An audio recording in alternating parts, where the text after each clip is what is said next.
अगर मैं ये बयान शुरू कर दूं वो खबरें जो पहले से आपको मालूम है, तो आप थोड़ी देर में सब भाग जाएंगे यहाँ। भाई यहाँ नमाज पढ़ना, बयान सुनना छोड़ दो। उनके सर पे बाल हैं, उनके नहीं है, ये बैठ कर, इनके सर पे टोपी है, ये सफेद है, उनकी नाक पे चश्मा है, इनके दाढ़ी है। तो ये खबरों के क्या फायदा? तो अल्लाह भी ये खबर दे रहे हैं, हर नफ्स ने मौत का जायका चखना है। तो अल्लाह ही तो हमें पहले से मालूम है, इस नॉलेज की क्या जरूरत है ये हमें बताने की? बोले ना क्या जरूरत। तो अल्लाह ने फरमाया देखो, जब भी कोई खबर दी जाए और जिसमें कोई ऑर्डर छुपा हुआ हो तो वो खबर होती है, लेकिन असल में उस खबर से खबर मकसद नहीं होती, बल्कि एक उसके अंदर ऑर्डर छुपा हुआ होता है, उसकी तरफ इशारा करना मकसद होता है। खबर बराए खबर ये हकीमाना कलाम नहीं है। मैं कहूँ इनके सर पे टोपी है, इनकी नाक पे चश्मा है, तो क्या करें भाई, है तो क्या करें। लेकिन मैं खबर देता हूँ, मुझे प्यास लग रही है, एक खबर है। पश्तो में कहते हैं ना खबर औरी का नाम, सुना ये लफ्ज? खबर सुन रहा है कि नहीं सुन रहा? मैं खबर देता हूँ मुझे प्यास लग रही है, फौरन 2-4 बंदे उठेंगे कूलर की तरफ पानी लेने के लिए। ऐसा होगा कि नहीं होगा? अगर नहीं उठेंगे तो इसका मतलब बहुत ढीठ है। क्या है? बहुत ढीठ लोग हैं। एक बंदे को प्यास लग रही है, पानी का इंतजाम नहीं करते। घर में अब्बा जब आके बैठते हैं और कहते हैं मुझे प्यास लग रही है, तो ये खबर बराए खबर नहीं है, इसके पीछे ऑर्डर छुपा हुआ है, पानी पिलाओ। अब ये खबर फजूल खबर नहीं है। मैं अक्सर बयान में कहता हूँ, आजकल जो शौहर हजरात घर में जब दाखिल होते हैं तो घर से बाहर तो अखलाक बहुत अच्छे होते हैं, दोस्तों के साथ हंसी मजाक गपशप। घर में जब दाखिल होते हैं ऐसा लगता है चंगेज खान ने बगदाद पर हमला किया है। यही है ना स्टाइल। घर में आते ही क्या कहते हैं? मुझे भूख लग रही है। घर वालों से क्या कहते हैं?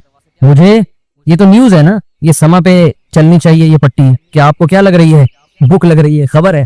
तो लेकिन ये खबर बराए खबर नहीं होती। इसका मतलब होता है खाना फौरन चाहिए, ये ऑर्डर है, खाना लगा दो। इस खबर में क्या छुपा हुआ है? बोलो ना यार, क्या हो गया? ऑर्डर छुपा हुआ है, खाना लगा दो, भूख लग रही है, ये खबर है। इसके अंदर एक ऑर्डर खबर नहीं होता। खबर की डेफिनेशन ये है कि जब वो जुमला मुकम्मल हो तो उसको सच्चा या झूठा कहा जा सके। खबर सच्ची भी होती है और झूठी भी। ऑर्डर सच्चा झूठा नहीं होता। पानी पिलाओ, तो ये कोई सच और झूठ से तो थोड़ी ताल्लुक है इसका, तो एक ऑर्डर है। तो आप जब घर में दाखिल होते हैं और कहते हैं मुझे भूख लग रही है, इसका मतलब चंगेज खान बहुत गुस्से में है। अगर इसको इस वक्त खाना नहीं मिला तो ये बीवी बच्चों को भी खा सकता है। बहुत से लोग खा गए हैं, टेंशन दे दे के खा गए हैं। अब ये खबर फजूल खबर नहीं होगी। अब देखो, मैं अगर कहूं कि इनकी चश्मा है, 1 दफा कहूंगा, 2 दफा कहूंगा, 3 दफा कहूंगा, तो ये कहेंगे क्या करूं मैं, अगर है तो आपको दे दूं। यानी ये खुद उसमें ऑर्डर तलाश करेंगे कि यार ये फजूल खबर कोई नहीं देता, इसके अंदर कोई ऑर्डर छुपा हुआ है। ऑर्डर ये कि शायद इनको अच्छा नहीं लग रहा, भाई आप ले लो। तो एक मिसाल आई है जहन में, लेकिन वो मुनासिब नहीं है, फिर वो मौजू चेंज हो जाएगा, हमारा वही वाला मौजू हो जाएगा जो। तो अब घर में बार बार आप जब जाके कहोगे भूख लग रही है, प्यास लग रही है, भूख लग रही है, प्यास लग रही है, इसका मतलब क्या है? खाना लगा दो, खाना लगा दो, खाना लगा दो, पानी पिला दो। तो जो खबर ऐसी हो जिसके अंदर कोई ऑर्डर छुपा हुआ हो, वो खबर इस काबिल होती है कि उसको शेयर किया जाए। जिस खबर के अंदर कोई ऑर्डर छुपा हुआ नहीं होता, वो खबर टाइम वेस्टिंग है, उसका अमली जिंदगी से कोई ताल्लुक नहीं है। खामखा में लोग कहते हैं ना जनरल नॉलेज, तो खामखा की जनरल नॉलेज की इस्लाम में कोई वैल्यू नहीं है, ये टाइम वेस्टिंग है। आजकल ये भी होता है ना कि 356 को 488 ज़रब दो तो क्या जवाब आएगा, तो छोड़ो, कैलकुलेटर से बता देगा क्या जवाब है, हमें खोपड़ी इस्तेमाल करने की क्या जरूरत है? क्या जरूरत है भाई? तो मैं यस कर रहा था, कुल्लू नफ्सिन ज़ाइक़तुल मौत एक खबर है। अल्लाह फरमाते हैं हर नफ्स ने मौत का जायका चखना है, हर नफ्स ने। तो ये खबर बराए खबर नहीं है, इसके अंदर एक ऑर्डर छुपा हुआ है। डॉक्टर जब आपको कहता है कि आप मरने वाले हैं, तो ऑर्डर छुपा हुआ होता है, सेहत का ख्याल करो, भैंस का खालिस दूध पिया करो, ठीक है ना। हकीम जब कह रहा होता है कोई मकसद होता है। तो जब भी कोई खबर देता है, अगर वो अक्लमंद होगा, तो अल्लाह जब खबर दे रहे हैं ना, कुल्लू नफ्सिन ज़ाइक़तुल मौत, हर नफ्स ने मौत का जायका चखना है, तो यहाँ भी कुछ ऑर्डर छुपे हुए हैं इसके अंदर। वो ऑर्डर क्या है? नंबर 1, दुनिया दिल लगाने की जगह। बोलो नहीं, मरोगे। जैसे मैंने कहा था ना जैद पिटेगा, वो बयान में कहा था ना, वो जैद में मजा नहीं आ रहा जब तक वो नाम ना आए ना। तो खैर अब क्या करें। तो अल्लाह कहते हैं हर बंदा क्या है? मरेगा। हर बंदा क्या होगा? मरेगा। तो जो जगह छोड़ के जाना है, उससे दिल लगाने का कोई तुक बनता है भाई? आप ट्रेन में बैठे हुए हैं, सीटें इतनी अच्छी और जबरदस्त और बहुत मजा आ रहा है यहाँ पे, तो बेगम हम ये सीटें घर ना ले जाएं अपने साथ? क्या ख्याल, ये एसी निकाल के ले जाएं? स्टेशन आया तो आप उतर ही नहीं रहे, आप उसी सीट से चिपक गए हो। कोई गरीब आदमी बेचारा झोपड़ी से निकला हुआ, उसको किसी ने एसी पार्लर में बिठा दिया, अब उसको झूले भी मिल रहे हैं, मजा भी आ रहा है, किसी में बाज़ दफा होता है, कह रहा भाई तो ऐसे मौके पे उसे क्या कहा जाएगा, भाई ये ट्रेन है, ये दिल लगाने की ये मुसाफिर खाना है, यहाँ से आपने उतरना है। तो एक ऑर्डर तो ये छुपा हुआ है कि दुनिया दिल लगाने की जगह बोलो नहीं। लेकिन ये बात समझ में नहीं आती, जैसे कोरोना जब तक खुद ना हो ना उस वक्त तक समझ में खुद को ना हो जाए उस वक्त तक न एसओपीस पर इंसान अमल करता है ना उसकी समझ में आता है। वो यहूदियों की साजिश ही समझता रहता है, समझते समझते बिल आखिर सांस उखड़ता है, फिर चीखता है आखिर में नहीं भाई साजिश वाजिश ये वाकई बीमारी है। हमने बहुत से लोग ऐसे देखे, समझा समझा के थक गए थे, नहीं मान रहे थे। तो जब कोरोना का अटैक होता है ना तो फिर इंसान कहते हैं ये वाली अलामतें तो आज से पहले मुझ में कभी पाई नहीं गई थी। एक साहब थे बहुत उलझते थे मुझसे, मैं उनको बताता भाई ये बीमारी है, वो नहीं मानते थे। फिर जब उनको हुआ ना फिर उनका ये मलफूज है कि कोरोना एक ऐसी बीमारी है जब तक खुद ना हो इंसान उस पर ईमान नहीं ला। तो मेरे भाई मौत भी एक ऐसी हकीकत है, मानते हैं जबान से बोलते हैं दिल से नहीं मानते। जब तक मौत का फरिश्ता नजर नहीं आता, सांसें उखड़ना शुरू नहीं होती, उस वक्त तक खोपड़ी काम इंसान की नहीं करे। वो मर गया, फला मर गया, उसका मामू मर गया, उसका चाचा मर गया, उसकी फूफी मर गई, उसकी खाला मर, इतनी खबरें बचपन से सुनते आ रहे हैं। भाई वो मरा है ना, मैं थोड़ी, अबे तू भी तो किसी का फुप्पा है, तू भी तो किसी की खाला है, तू भी तो किसी का भतीजा है, तू भी तो किसी का अब्बा है, तू भी तो किसी का दादा है, तू भी तो किसी का नाना है। जब तेरे अब्बा मर सकते हैं, तेरे नाना मर सकते हैं, तेरी नानी मर सकती है, तेरी दादी मर सकती है, तेरी खाला मर सकती है, तेरी फुप्पा मर सकती है, तो तू भी तो कई लोगों का ये है। ऊपर ऊपर से बोलेगा मौत बरहक है, दिल में होगा मैं नहीं मरूंगा। अगर दिल में ये होता कि मैं मरूंगा तो दुनिया छिनने पे रोता क्यों? फिर इतना रो रहे हैं, इतना रो रहे हैं, हाय हाय हाय हाय, जिससे मिलो हाय हाय हाय, टेंशन लेके बैठा हुआ है। अगर आपको कोई बता दे कि आप थोड़े दिनों में मर जाओगे, फिर आपको प्लॉट की टेंशन होगी? बोलो कि यार मेरा कोई प्लॉट नहीं है, मेरा कोई घर नहीं है, मेरी कोई गाड़ी नहीं है, मेरी शादी नहीं हुई, ठीक है, टेंशन होगी। बोलते क्यों नहीं? क्योंकि ये भी आजकल बयान सुन सुन के लोगों को टेंशन है कि हो क्यों नहीं रही, ये तो चार चार की तरजीब दे रहे हैं, हमारी एक नहीं हो रही, टेंशन फिर मेरे पास आ जाते हैं। अब तो जो मुझसे मिलने के लिए आते हैं मैं वहीं रोक के बोलता हूँ शादी के लिए तो नहीं आ रहा भाई, वहीं से यूटर्न पकड़ लो, मैं रिश्ते विश्ते नहीं कराता भाई। कह रहे हो तो एक भी नहीं हो रही हमारी। भाई आप कोशिश करो, हो गई ठीक है, नहीं हो तो होके भी वही खबर में जाओगे, नहीं होके भी मर मरा के सब क्या है दिनेश, ये भाई यहीं के खेल है। जब हैं तो फिर यहीं के हैं, तो फिर मैं इतनी अहमियत से बयान क्यों करता हूँ? उसकी और वजूहात हैं, वो भी टॉपिक मैं लेके नहीं चलूंगा, उसकी वो मजहब का हिस्सा है इसलिए बयान करता हूँ। आखिरत की तैयारी के लिए इस टॉपिक पर बयान भी जरूरी, इस पर अमल भी जरूरी है, ये इस वजह से करता हूँ। तो मौत की बातें तो कभी कभार कर लेते हैं, हाँ जी मौत तो बरहक है, लेकिन अमल से ऐसा लगता है ये मरने के लिए तैयार, बोलो नहीं, बिल्कुल भी नहीं है भाई। ना मर्द मरने के लिए तैयार है और ना खवातीन। दूसरा कुछ हकीकतें ऐसी हैं जिनसे हम ऐसी नजरें चुरा के बैठे हुए हैं, जैसे सामने गड़ा हो, खड्डा हो और आप बोल रहे हो कि नहीं मैं चलता रहूंगा, कोई गड़ा नहीं है सामने, गटर का ढक्कन खुला हुआ है, आप उसी स्पीड से उसी तरफ जा रहे हो। अगला कह रहा है भाई ये गटर है, खुला हुआ है, आपको नजर आ रहा है, लेकिन फिर भी आपकी स्पीड कम होने का नाम नहीं ले रही। इस ऐसे ही लोगों को कुरान कहते हैं सुम्मुन बुकमुन उम्युन, अंधे हैं, बहरे हैं, गूंगे हैं। कुरान जिनको अंधे बहरे और गूंगे कह रहे हैं वो सच्ची मुच्ची के अंधे बहरे गूंगे थोड़ी थे, उनकी तो नजरें 6x6 नजरें लेके बैठे हुए थे, कान समात बहुत तेज थी उनकी, सुनते बहुत थे, बोलते बहुत थे। उनको कुरान क्या कह रहे हैं? अंधे हैं, बहरे हैं और गूंगे हैं, ना हक बोल सकते हैं, ना हक सुनते हैं और ना हक देखते हैं। ये उन्हीं के बारे में कहा है जो मौत को मानते हैं लेकिन अमल से लग रहा है कि ये तैयार नहीं है इसके लिए। ऐसे ऐसे वाकयात सामने आते हैं, इंसान कानों में उंगलियां डाल लेता है कि भाई ये मत सुनाओ हमें। यतीम का माल खाना, कुरान कह रहे हैं आग के अंगारे हैं।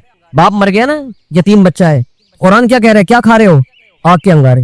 लोग खा रहे हैं कि नहीं खा रहे? बोलो ना। बहनों की विरासत, यतीमों की विरासत नहीं दे रहे।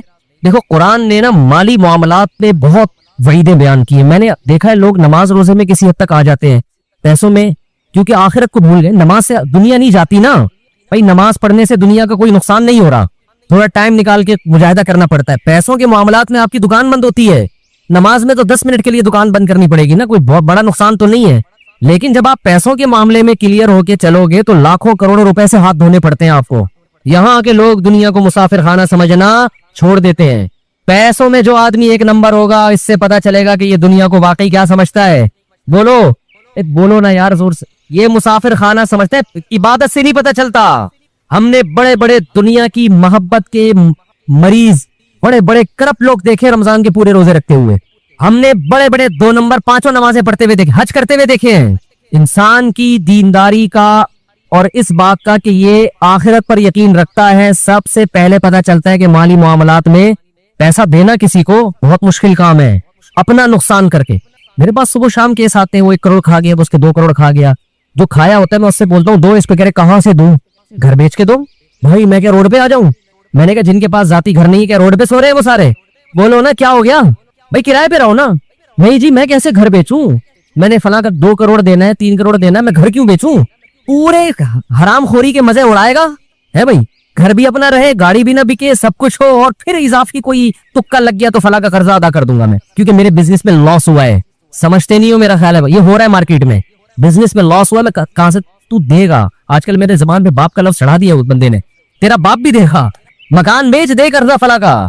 मेरे छोटे छोटे बच्चे हैं, मेरे तो भाई छोटे छोटे बच्चे भी होते हैं, बड़े बड़े बच्चे भी होते हैं। ये तो हमेशा से हो रहे, बच्चे कभी छोटे होंगे, कभी बड़े होंगे, कभी मंझले होंगे, कभी नहीं भी होंगे, कभी होंगे। ये तो दुनिया का हिस्सा है। तू क्या आसमान से नया नाजिल हुआ है क्या तेरे छोटे छोटे बच्चे हैं? बच्चे तो पहले छोटे छोटे ही होते हैं, बड़े बड़े तो अचानक पैदा नहीं हो जाते। फजूल किस्म की बातें। मकान बेचो, फला का कर्जा दो, नहीं आ रही बात मेरा ख्याल है। बहन विरासत मांग रही है, बेच इस मकान को जिसपे तू कब्जा करके बैठा हुआ है 1000 गज के बंगले पर, बेच के उसका हिस्सा दे। अब दे तब तू ताक पे आ गया हूं मैं। ये तमीज से समझाने वाली बातें है ही नहीं। दाढ़ी इतनी लंबी रखी हुई, उम्रे हो रहे हैं, तुम्हारा हज हो रहा है, तूने बहन की विरासत कह रहे हैं। जब मकान बिकेगा, मकान तो 25 साल के बाद जाके बिकेगा, उस वक्त तो बहन बुढ़ी होकर मर चुकी होगी, उसको क्या फायदा होगा इस मकान से? नहीं जी अब्बा का मकान है, बेच दिया तो हम कहाँ जाएंगे? क्या जिन लोगों ने क्या किराए पे, मैं अभी तक अल्लाह का शुक्र है किराए पे रहता हूँ, अभी तक मेरा जाती घर। हम जब 14 बच्चों के साथ किराए पे रह सकते हैं, तो तू 2 बच्चों के साथ, वो भी इतने से, इसमें तो दराज में आ जाएगी। इसके लिए तो घर की भी जरूरत नहीं है, एक अलमारी खरीदो उसमें रखो इसको। घर तो है ही नहीं आजकल, घर तो वो होता है जिसमें अफराद हो। नहीं यार मेरा ख्याल है बात ऐसे ही ठीक है जैसे चल रहे हैं भाई। घर थोड़ी है ये जो एक आदमी को घर है, इसके लिए इतना टेंशन है यार। 2 बच्चों के लिए क्या टेंशन है? 2 बच्चों के लिए क्या टेंशन? एक बीवी है, 2 बच्चे हैं, इसके लिए तो अब किराए की भी जरूरत नहीं है भाई। तो पैसा दो, क्या करो? ये है ना मेरा मकान बिक जाएगा, कोई मसला नहीं है, आपका मकान बिक जाएगा। ये मकान असल नहीं है, आपका मकान असल में वो कब्र है जहां भी राहत इंदौरी ने शेर कहा था ना, 2 गज सही लेकिन मेरी मिल्कियत तो है। ए मौत तूने, क्या शेर है यार, ए मौत तूने मुझको जमींदार कर दिया, 2 गज सही लेकिन मेरी मिल्कियत तो है। मौत तूने मुझको जमींदार, जमींदार जब बनता है जब कब्र में जाता है, यहाँ से कोई नहीं निकालेगा। लेकिन कराची के कब्रिस्तानों में वो भी नहीं मिलती, आप वहां से निकालते हैं 1 साल के बाद। गोरकन कहता है थोड़ा साइड पकड़, दूसरा मुर्दा डालना है। आप आदमी कहता है यार यहाँ तो आराम से सोने दो। कराची में कब्रिस्तान भर चुके हैं, एक एक कब्र में 10-10 मुर्दे दफनाए जा रहे हैं, तो वो 2 गज का प्लॉट भी 10-10 मुर्दे उसमें शरीक होते हैं। अभी एक साहब आए कि वो हमारी वालदा का इंतकाल हुआ था, उसी कब्र में वालिद को हम दफना रहे हैं, जगह नहीं मिल रही। मैंने कहा अपनी जिम्मेदारी पे दफनाओ भाई। अब मुझे नहीं पता आपके अब्बा अम्मा के ताल्लुकात कैसे थे, ऐसा ना हो कि हाँ सॉरी अब्बा का इंतकाल हुआ तो उसी में अम्मा को दफना रहे हैं। मैंने कहा ऐसा ना हो क़यामत के दिन अब्बा बोले यार यहाँ तो मुझे थोड़ा सा एंजॉय करने देते, लेकिन अगर अच्छे ताल्लुकात है फिर तो ठीक। तो मैंने कहा दफना सकते हैं, इतना अरसा अगर गुजर गया, लेकिन बाकी आपके अब्बा अम्मा के ताल्लुकात कैसे थे ये अब्बा जाने, बोलो आप जाने। एहतियात इसी में के फासला रखा है। तो खैर पैसों के मामले में इंसान का पता चलता है कि ये दिल से दुनिया की मोहब्बत इसके दिल में है या पैसों में दिल बड़ा करो, देना सीखो। ले लो यार वे मुसाफिर खाना मरेंगे। और अल्लाह का निजाम ऐसा है जो दुनिया को मुसाफिर खाना समझ के पैसा लुटाता है, दौलत आती भी उसी के पास। रिस्क जो है ना ऐसे आता है, सींग मार के घुसता है, जैसे बैल ना, आवारा बैल जैसे टकरे मार मार के घुसता है ना लोगों के घरों में, ऐसे रिस्क घुसता है। लेकिन अल्लाह पहले आजमाते हैं कि तू मुझ पे एतमाद करता भी है कि नहीं करता। देना सीखो, किसी का हक अपनी जेब में मत रखो। और देखो माली मामलात में अल्लाह ने एक और हुक्म दिया है बहुत अहम।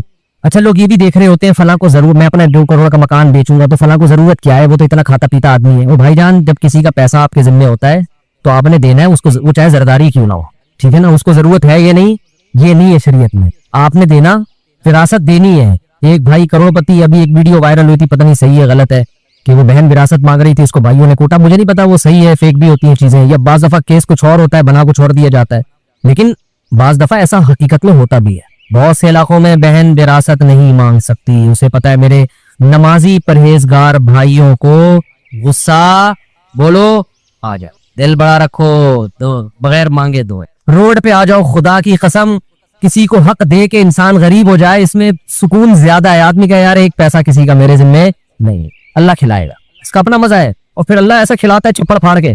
मैं अक्सर एक वाकया सुनाता हूँ ना, पहले जमाने में तो दीनी मदारिस के पास वसाइल बहुत कम होते थे, तो हम किताबों में एक वाकया पढ़ते थे। एक बहुत बड़े बुजुर्ग, नाम जहन में नहीं है उनका, उन्होंने कैसे गुर्बत में पढ़ा, तालिबिन थे, पढ़ते थे, तो घर में जब खाने के लिए आते तो माँ कहती आज हम अल्लाह के मेहमान है, खाना नहीं, मतलब ये इशारा था कि आज नहीं है।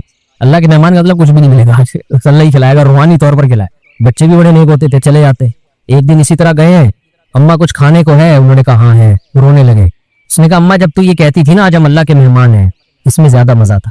इस भूख को किसके लिए बर्दाश्त किया जा रहा है? अल्लाह के लिए, इसका अपना मजा है। इमाम अहमद इब्न हम्बल रहिमहुल्लाह ताला, जो इमाम बुखारी के उस्ताद हैं, वो कहते हैं एक आदमी शादीशुदा बच्चों वाला जब वो गुर्बत से परेशान होता है, अपने बीवी बच्चों की तरफ देखता है और उसके पास वसाइल नहीं है और अल्लाह के सामने गिड़गिड़ाता है, अल्लाह को इस शख्स से मोहब्बत उस इबादत गुजार से कई गुना ज्यादा होती है जो हर वक्त मस्जिद में बैठ के अल्लाह अल्लाह करता है। समझते नहीं हो? एक आदमी जो 24 घंटे अल्लाह की इबादत कर रहा है और एक वो जो अल्लाह की मखलूक में लगा हुआ है और वसाइल ना होने की वजह से अल्लाह से दुआएं मांगता है कि अल्लाह इनकी खातिर मुझे रोजी दे। जिसकी आल औलाद हो वो तो परेशानी में फिरता है ना, कंवारों को क्या है, उनको तो गुटके के पैसे चाहिए बस। जो बाल बच्चे वाले लोग हैं उनको टेंशन होती है ना, इनको खिलाना है पिलाना है। तो इमाम अहमद कहते हैं शादीशुदा बाल बच्चों वाले आदमी को जो रिस्क की टेंशन अल्लाह की तरफ से मिलती है, इस टेंशन से जो उसके दर्जात बुलंद होते हैं, वो इबादत गुजार के दर्जात इबादत से ऐसे बुलंद नहीं होते। एक तहज्जुद गुजार और दिन में रोजे रखने वाले को वो मकाम नहीं मिलता। तो अल्लाह पे एतमाद, अल्लाह पे तवक्कुल, अल्लाह के लिए टेंशन उठाना, ये बहुत बड़ी इबादत है। ये इबादत क्यों है कि इस टेंशन में भी इसके कदम हराम की तरफ नहीं जा। ना ये नस्ल रोक रहा है, नस्ल रोकना भी जायज नहीं है गुर्बत के खौफ से कि खिलाऊंगा कहां से। इसमें अल्लाह पे तवक्कुल वाजिब है कि जिस अल्लाह ने मुझे खिलाया इनको भी खिलाएगा, किसी को कम देगा किसी को ज्यादा देगा, कोई बात नहीं, अल्लाह का निजाम है। यबसुतुर रिज़्क़ लिमन यशाअ व यक़दिर, जिसके लिए चाहता है रिज़्क़ कुशादा, जिसको चाहता है तंग कर देता है। जिसके कुशादा कर दिया शुक्र अदा करे, तंग कर दिया सबर करे, भाई अल्लाह के हाथ में है। इस बेस पे नस्ल रोकने की इजाजत नहीं है आपको कि पैसे नहीं है तो बच्चे कैसे पालूंगा मैं। लिबरल लोगों के उसूल कुछ और है जिंदगी गुजारने के, इस्लाम के उसूल कुछ और है। और एक दफा इस्लाम के उसूलों पे आ जाओ, नकद फायदा मिलेगा, दिल का सुकून, इत्मीनान, गुर्बत में भी सुकून, शुक्र की तौफीक मिलेगी। हमने अपने बुजुर्गों को देखा है, इंतहाई गुर्बत में उनके चेहरों पे ऐसे खुशी जैसे अरबपति हो गए। वो कहते हैं अल्लाह ने तो हमें हमारी जरूरतों से करोड़ा गुना ज्यादा दे दिया।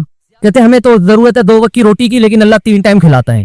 हमें तो जरूरत है बस एक छपड़ा मिल जाए सर छुपाने को, लेकिन अल्लाह ने पूरा घर, वो ये सोच सोच के खुश होते रहते हैं। और हमारे यहाँ क्या टेंशन चल रही है यार, 20-50 साल का हो गया अब तक अपना घर नहीं बना सका मैं, अब क्या करेगा बना के, भाई थोड़ा सा टाइम रह गया निकलने, पतली गली आने वाली है, पतली गली आने वाली है जिससे फरिश्ते जुए निकालेंगे। निकल 50 साल के बाद क्या बनाना है यार। हाँ, बच्चों के लिए आदमी कोई प्रॉपर्टी ले लेता है, मर गया। अगर अल्लाह ने बहुत वसाइल दिए हैं, चलो हदीस में आता है कि उनको ऐसे लावारिस मत छोड़कर, अगर अल्लाह ने वसाइल दिए नहीं दिए तो बोलो यार जी हम भी तो किसी के बच्चे थे, जब हम पल गए तो ये भी पल जाएंगे। टेंशन तो लेनी नहीं है ना भाई, टेंशन लेना इसकी अलामत है दिल में दुनिया की मोहब्बत है। इस दुनिया से चिपके हुए हो एल्फी की तरह, छोड़ने के लिए जी छोड़ेगी ये बता दूं, और दुनिया छोड़ती भी और आपकी मर्जी से बता के नहीं छोड़ती है, भाई ये बड़ा मसला है दुनिया के साथ। चलो कोई महबूबा आपको छोड़ के जाए, बता के जाए भाई मेरी फना से सेटिंग हो गई है मैं जा रही है, तो आदमी को तसल्ली होती है यार अब क्या करो यार, अब हो गई सेटिंग क्या कर। एक होता है टाइम दिया था कायद आज़म के मज़ार पे आने का है, आप उम्मीद में पहुंचे कि यहाँ मुलाकात होगी, लेकिन इत्तला आई कि किसी और को कहीं और टाइम दे चुके। ये धचका बर्दाश्त करेगा इंसान? दुनिया का भी यही उसूल है, लाकिन्ना खुल्लतुन क़द सीता मिन दमिहा फजअन व बलअन व इखलाफुन व तब्दीलु। आपको दुनिया टाइम देगी, क्या मतलब आपको बताएगी कि तुम्हारी सेहत इस काबिल है कि मैं अभी तुम्हें छोड़ के जाने वाली नहीं हूँ, ना तुम्हें शुगर है, ना तुम्हारे गुर्दों का मसला, ना तुम्हारा कोई मसला, पैसा दौलत सब, अभी मैं नहीं जा रही। लेकिन उधर पूरा पतली गली उसने तैयार करके रखी, इसको ट्रक के नीचे लाके मारो, इस कमबख्त को कोई बीमारी नहीं है, इसको ट्रक के नीचे लाके मारो, ये ऐसे नहीं मरेगा, ना इसको ना शुगर है ना गुर्दों का मसला है, इसका ट्रक बनता है क्या बनता है, इसकी हड्डियां भी मजबूत है, कार एक्सीडेंट में भी नहीं जाएगा ये। तो ये वही है कि सेटिंग आपसे दिखाया जा रहा है, लेकिन वो फरिश्तों से सेटिंग रही है, मलकुल मौत से। इसको लेके जाओ यहाँ से।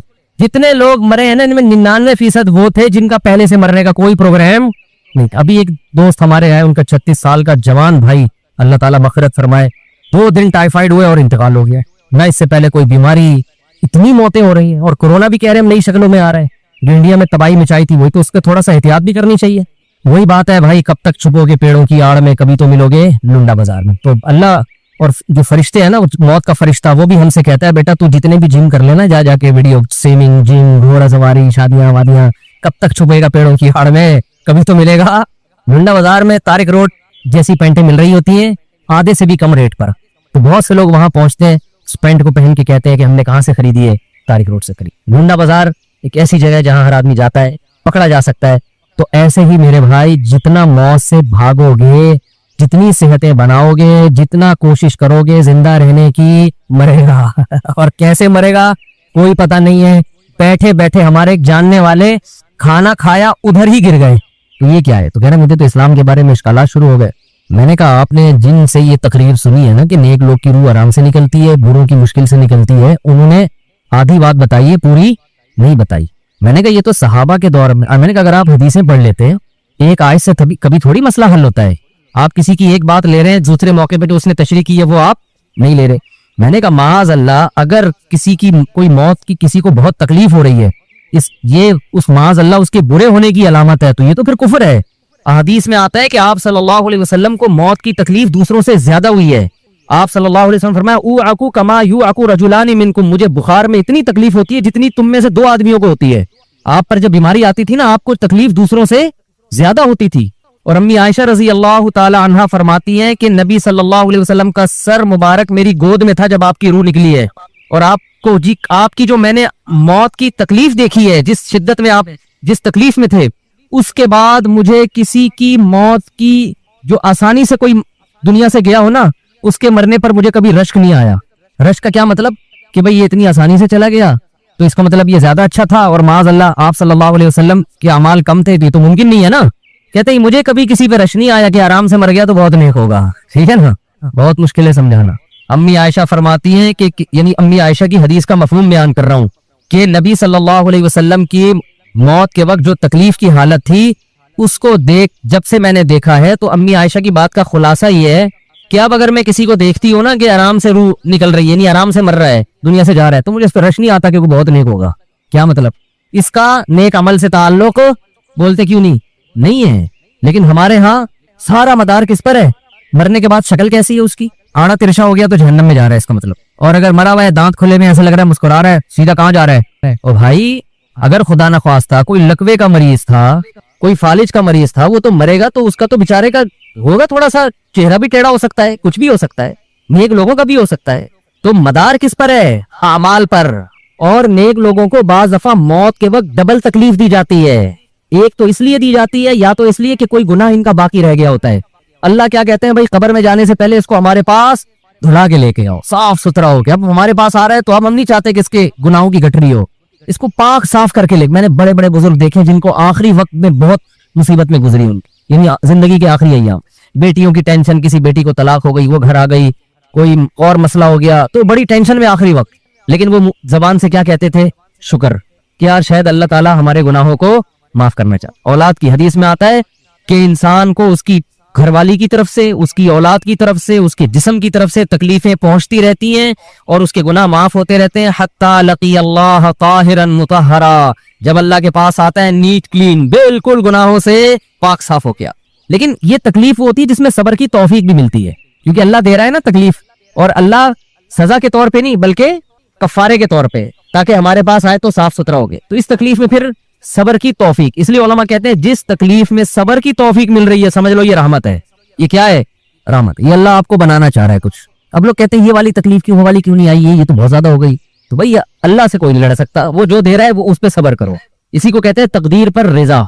जो अल्लाह ने मुकद्दर किया है बस अब उस पर क्या है, कोशिश करेंगे, अल्लाह से आफियत मांगे, ए अल्लाह हमें तकलीफें नहीं चाहिए, हम तो वैसे ही कमजोर हैं, ऐसा ना हो तकलीफ में और या नाफरमानी पे ना आ जाए, हमें तो खुशियों भरी जिंदगी चाहिए, और अल्लाह उन खुशियों में शुक्र की तौफीक दे के गुनाह माफ कर दे। ठीक है ना?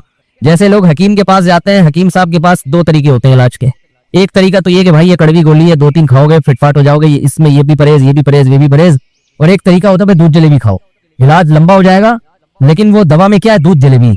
तो आप कहते हो भाई ये दूध जलेबी वाला मुझे दे दो, ठीक है लंबा इलाज करवा लूंगा, फायदा देर से होगा, लेकिन मैं ये करेले का जूस नहीं पी सकता। तो हम नालायक लोग हैं, शुक्र से भी इंसान के तरक्की होती है, तो अल्लाह से यही मांगना चाहिए, अल्लाह हमें नेमतें दे, तकलीफों से बचा और शुक्र की तौफीक दे ताकि हमारे दर्जात बुलंद हो। तो शुक्र के भी तो बड़े फजाइल है ना, तो मांगने तो, क्योंकि अब्दियत और गुलामी का तकाजा ये है कि अल्लाह से आफियत मांगी जाए, लेकिन अल्लाह तकलीफ दे दे तो उस पर सब्र। तो हमारे नबी सल्लल्लाहु अलैहि वसल्लम को हाँ या तो इसलिए तकलीफ होती है गुनाह माफ, या इसलिए कि दर्जात बुलंद। अल्लाह चाहता है कि भाई ये दुनिया आजमाइश की जगह है, जब आखिरत में आना तो इतना तुझे नवाजूं। तो हमारे नबी सल्लल्लाहु अलैहि वसल्लम जन्नत में आखिरत में सबसे आला मकाम किसका होगा? सैयदुल अंबिया मोहम्मद सल्लल्लाहु अलैहि वसल्लम, हजरत आदम से भी ज्यादा, नूह अलैहिस्सलाम से भी ज्यादा। तो अल्लाह ने फरमाया कि आपको प्रोटोकॉल देने के लिए आखिरी जो अब आपका आखिरत का सफर है ना, उसमें मादी तकलीफ आपको दूसरों से ज्यादा दी जाएगी। यही वजह है कि हजरत फातिमा रजी अल्लाह ताला अन्हा आपकी चहीती बेटी, जब उन्होंने आप सल्लल्लाहु अलैहि वसल्लम की उस तकलीफ को देखा ना, जो मौत के वक्त तकलीफ थी और जो बुखार की शिद्दत थी, वाह करबा अबता, फरमाती हाय मेरे वालिद का कर्ब, बहुत ज्यादा गमजदा हो गई उनको देखकर किस कदर तकलीफ में है। तो आप सल्लल्लाहु अलैहि वसल्लम ने फरमाया ला करबा अला अबी का बादल यौम, कैसे तसल्ली के जुमले। अपनी बेटी से फरमाया है फातिमा तेरे बाप पर आज के बाद कोई तकलीफ, बोलो ला करबा अला अबी का बादल यौम। इसमें भी आप सबर का पहलू तलाश कर रहे हैं, शुक्र का, बस ये अल्लाह की तरफ से आखिरी है। आज के बाद है मेरी बेटी तेरे बाप पर कोई तकलीफ नहीं, अपनी बेटी को भी तसल्ली दे रहे हैं कि गम हल्का कर, बस ये अल्लाह की तरफ से आखिरी है, आज के बाद कोई तकलीफ नहीं होगी। तो हमारे यहाँ वो बेचारा तकलीफ से जा रहा है, तो यार देखा आ गया ना सामने, लेकिन ये देखा हम तो कहते थे बंदा ही 2 नंबर है, अब आ गया ना देखो कैसे मर रहा है। और पैगंबरों को तकलीफ तो दी जाती है, लेकिन कोई ऐसा ऐब नहीं होता, ऐसी बीमारी नहीं होती जो लोगों में मायूब समझी जाती हो, ये नहीं होता, क्योंकि पैगंबर अल्लाह के कासिद हैं, तो अल्लाह उनको हर लिहाज से उम्मत को ये बताना चाहते हैं ये मेरे रसूल हैं, ये मेरे सफीर हैं। तो कोई भी ऐसी चीज जिसकी वजह से लोगों को उनसे नफरत हो, या तबई नफरत जो इंसान के इख्तियार में नहीं होती, तो अल्लाह ऐसी बीमारी और ऐसी तकलीफ से बचाते हैं उनको। समझ में आ रही है बात? लेकिन उम्मती को ऐसी तकलीफ हो सकती है, ये जो खत्म नबूत के उलमा कहते हैं ना, मिर्जा गुलाम अहमद बैतुल खला में गिर के मर गया, तो बाज लोग कहते हैं तो बैतुल खला में तो फला बुजुर्ग का भी इंतकाल हुआ था, फला का भी बुजुर्ग का हो सकता है, पैगंबर का बैतुल खला में इंतकाल बोलो नहीं हो सकता, क्योंकि पैगंबर को अल्लाह ऐसे ऐब से बचाते हैं जो इंसानों में ऐब समझे जाते हैं। तो पैगंबर को ऐसी बीमारी नहीं होती, जैसे अछूत की बीमारी है कि कोई हाथ नहीं लगा सकता उसको, ऐसी बीमारी पैगंबरों को नहीं होती। कोढ़ की बीमारी पैगंबरों को नहीं होती, क्योंकि ऐसी बीमारी इससे लोग घिन खाते हैं, ऐसी नहीं। लेकिन उम्मती को हो सकती है, उम्मती को ऐसी बीमारी हो सकती है, अल्लाह उसके दर्जात क्या करेगा, बुलंद करेगा इससे। मुझे एक वाकया किसी ने सुनाया कि एक हिंदू था, उसको कोढ़ की बीमारी थी, कोढ़ नहीं होता गोश्त गलना शुरू हो जाता है, तो ये बीमारी फैलती है, तो उसके रिश्तेदारों ने बिल्कुल अलग कर दिया उसको, वहीं से खाना फेंकते ऐसे करके। कहीं तबलीगी जमात गई, उनको पता चला, वो बैठ गए उसके पास जाके, उसको खिला भी रहे हैं पिला भी रहे हैं, तो वो बड़ा मुतासिर हुआ, यार सबने छोड़ दिया और मुसलमान होके तबलीग वालों तो इकराम का कोई मौका अल्हम्दुलिल्लाह छोड़ते नहीं, तो वो मुसलमान हो गया और फिर उसका इंतकाल हो गया थोड़े दिनों में। अब देखो अल्लाह ने जो उसको कोढ़ की बीमारी में डाला, ये बीमारी उसके लिए रहमत बन गई कि नहीं बन गई? तो कुफर की हालत में कोई अच्छा काम किया होगा उसने, उसके बदले में अल्लाह ने उसको क्या दे दिया, कोढ़ की बीमारी। अब दुनिया कहेगी यार आम काफिर जो अच्छे काम नहीं करते वो तो फिटफाट घूम रहे हैं, और ये थोड़ा बहुत ख्याल करता था, इसको अल्लाह ने क्या दे दिया?